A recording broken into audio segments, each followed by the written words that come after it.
तो स्टूडेंट्स हमारी next application है electric field intensity due to uniformly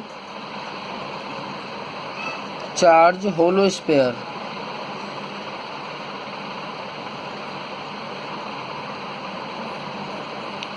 ठीक है स्टूडेंट्स, तो हमें एक होलो स्फीयर दिया हुआ है, यूनिफॉर्मली चार्ज है, तो हमें उसकी वजह से क्या निकालना है, इलेक्ट्रिक फील्ड इंटेंसिटी निकालना है। तो देखिए सबसे पहले इसका डायग्राम देखते हैं। एक होलो स्फीयर है जिसकी सरफेस पर चार्ज डिस्ट्रीब्यूटेड है यूनिफॉर्मली। होलो है तो अंदर चार्ज नहीं होगा स्टूडेंट्स। इसका सेंटर ले लेते हैं O, रेडियस R। ठीक है स्टूडेंट्स, तो हम पहले इसको मेंशन कर देते हैं जो भी हमने अभी लिया है। Consider a hollow sphere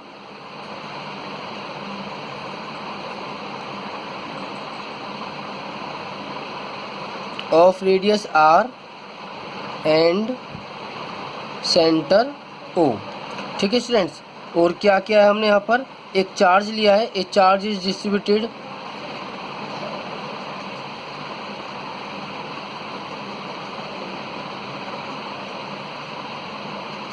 over the surface of the sphere। ठीक है स्टूडेंट्स, इतना तो हमने किया है। अभी हमें क्या करना है, इसकी वजह से इलेक्ट्रिक फील्ड निकालना है। तो एक पॉइंट ले लेंगे, मान लिया यहाँ पर एक P पॉइंट ले लिया है, बाहर कहीं पर भी P पॉइंट। इस P पॉइंट पर हमें निकालना है इलेक्ट्रिक फील्ड इंटेंसिटी। तो क्या करेंगे, कंसिडर ए पॉइंट P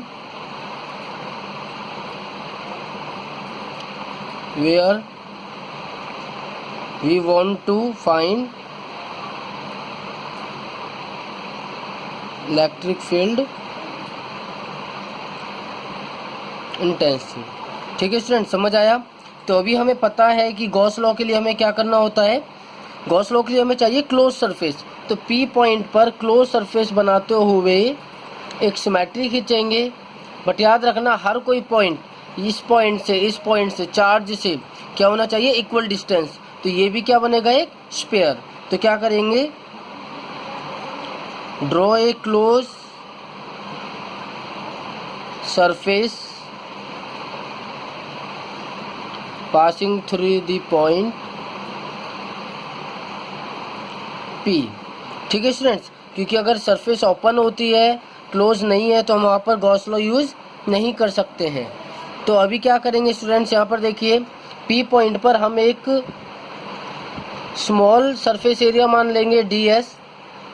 हम स्मॉल सरफेस एरिया के लिए निकालेंगे पहले, उसके बाद उसे इंटीग्रेट कर देंगे। तो क्या करेंगे, स्मॉल सरफेस एरिया की जो एरिया वेक्टर होगा वो आउटसाइड और परपेंडिकुलर होता है, ये हम पढ़ चुके हैं। और जिसकी डिस्टेंस है सेंटर से वो हम ले लेते हैं कैपिटल R। ठीक है स्टूडेंट, तो ये कैपिटल R हो जाएगा। इलेक्ट्रिक फील्ड की डायरेक्शन भी हमारी क्या होगी, बाहर की तरफ होगी। पॉजिटिव से बाहर की तरफ जाता है हमारा इलेक्ट्रिक फील्ड। तो देखिए यहाँ पर P पॉइंट पर एरिया वेक्टर और इलेक्ट्रिक फील्ड के बीच में जो एंगल बनेगा वो क्या बनेगा, सेम डायरेक्शन है तो 0 डिग्री बनेगा। तो यहाँ पर लिख देंगे at point P electric field and area vector are in same direction. तो theta is equal to 0 degree. तो अकॉर्डिंग टू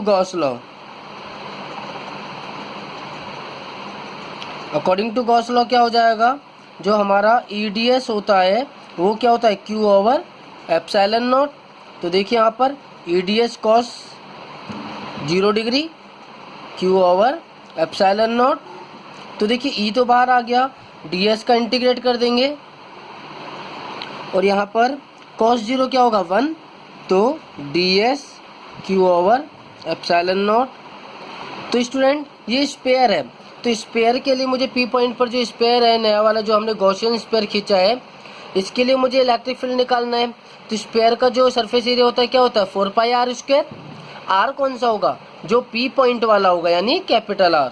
तो 4πr² is equal to Q over epsilon naught. तो यहाँ से E की वैल्यू हमें निकालनी है। E is equal to 1/4 pi epsilon naught Q over R।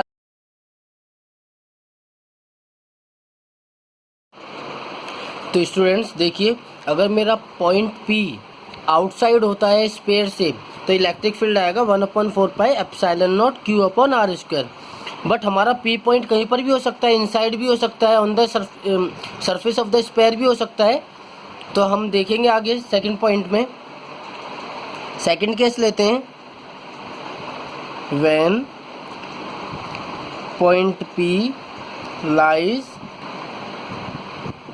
On the surface of sphere.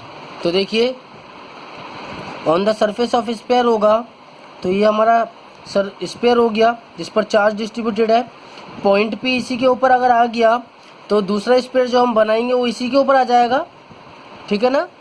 तो जो हमारा स्मॉल r और कैपिटल R इक्वल हो जाएंगे, तो कैपिटल R हमारा किसके इक्वल हो जाएगा, स्मॉल r के। तो यहाँ पर इलेक्ट्रिक फील्ड देखिए 1/4 pi epsilon naught Q upon R square.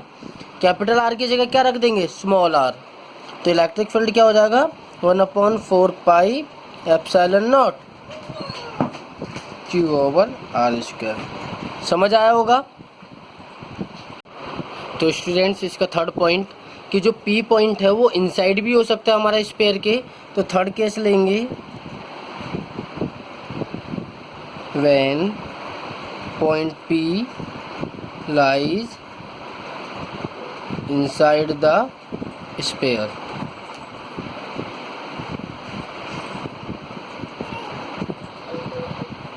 जब इनसाइड द स्फीयर होगा तो P पॉइंट जब अंदर होगा तो यहाँ पर गॉसियन सरफेस ले लेंगे, अंदर ही होगा, ठीक है स्टूडेंट्स। तो ये हमारी कैपिटल R और ये स्मॉल r। तो क्या होता है, इनसाइड द होलो स्फीयर जो चार्ज होता है वो कितना होता है हमारा, 0 होता है। तो अगर चार्ज 0 हो गया तो देखिए क्या होता है, इनसाइड द स्फीयर जो charge Q is equal to 0। अगर Q 0 है तो इलेक्ट्रिक फील्ड भी क्या होगा, 0। तो students inside the sphere hence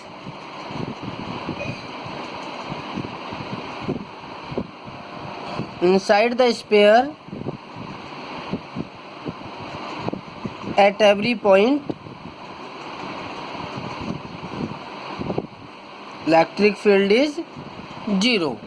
inside the sphere जो भी पॉइंट्स होंगे उन सभी पर इलेक्ट्रिक फील्ड क्या होगा, 0 होगा। स्टूडेंट समझ आया होगा सभी को, ये टॉपिक इंपॉर्टेंट टॉपिक है ये।